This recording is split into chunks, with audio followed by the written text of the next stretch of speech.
বর্তমান এই সরকারের নিরপেক্ষতা বজায় রাখার জন্য ছাত্র প্রতিনিধি দাবিকৃত যে দুইজন ছাত্র নেতা ইতিমধ্যে এই সরকারের অন্তর্বর্তীকালীন সরকারের উপদেষ্টা হিসাবে চেয়ারে রয়েছেন, জনাব আসিফ মাহমুদ সজীব ভুইয়া এবং জনাব মাহফুজ আলম, তাদেরকে অনতি বিলম্বে পদত্যাগ করতে হবে।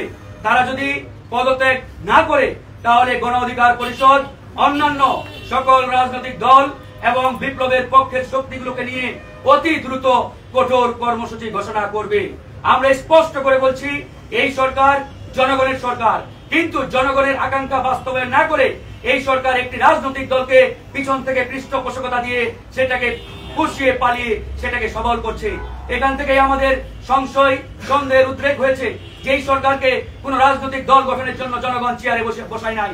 এই সরকারকে যে মহান দায়িত্ব দিয়ে জনগণ চেয়ারে বসিয়েছিল, সেই মহান দায়িত্ব পালন এই 7 মাসে কতটুকু করতে পেরেছে সেটি কিন্তু আজকে পরিষ্কার। যমুনা ইলেকট্রনিক্স ঈদে ডাবল খুশি অফার সিজন 3, যে কোনো পণ্য কিনলেই পাচ্ছেন নিশ্চিত ঈদ উপহার। সুতরাং আমরা সরকারের কাছে আহ্বান জানাবো, এই সরকার যদি জনগণের আকাঙ্ক্ষা বাস্তবায়ন না করে তাহলে এই সরকারের বিরুদ্ধেও কিন্তু জনগণ দাঁড়াবে।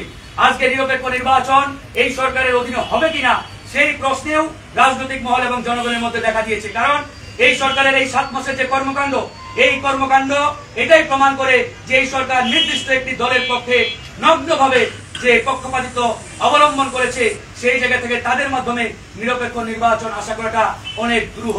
সেই জায়গা থেকে আমরা পরিষ্কার ভাবে বলছি, ডক্টর মোহাম্মদ ইউনূসকে নিয়ে আমাদের কোনো আপত্তি নেই, তিনি এদেশের সম্পদ, আমরা তাকে স্যালুট জানাই।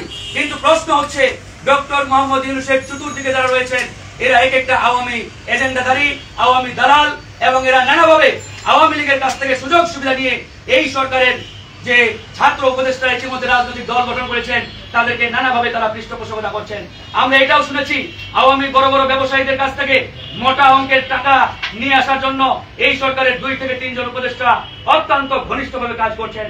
সেই 2 থেকে 3 জন উপদেষ্টা কারা, তারা আপনারা ইতিমধ্যে জানেন, সেটা সোশ্যাল মিডিয়া এবং গণমাধ্যমে অনেকবার নামগুলো উঠে আসছে। আমরা নামগুলো বলতে চাই না, আমরা গণমাধ্যম বন্ধুদের বলবো আপনারা সেই 2-3 জন উপদেষ্টার নামগুলো বের করে নিয়ে আসার চেষ্টা করুন।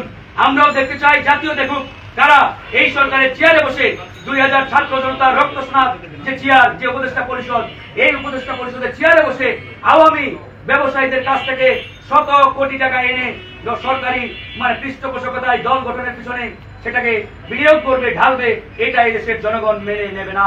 তাই সেই জায়গা থেকে আমরা পরিষ্কার এই সরকারের প্রধান উপদেষ্টাকে আমরা সফল করতে চাই, কিন্তু এই সরকারের প্রধান উপদেষ্টাকে সফল হতে দেবে কিনা তার চতুর্দিকে আওয়ামী উচ্ছিষ্টভোগীরা, এটা আজকে জনগণের প্রশ্ন দেখা দিয়েছে। যাই হোক, আমি কথা শেষ করব।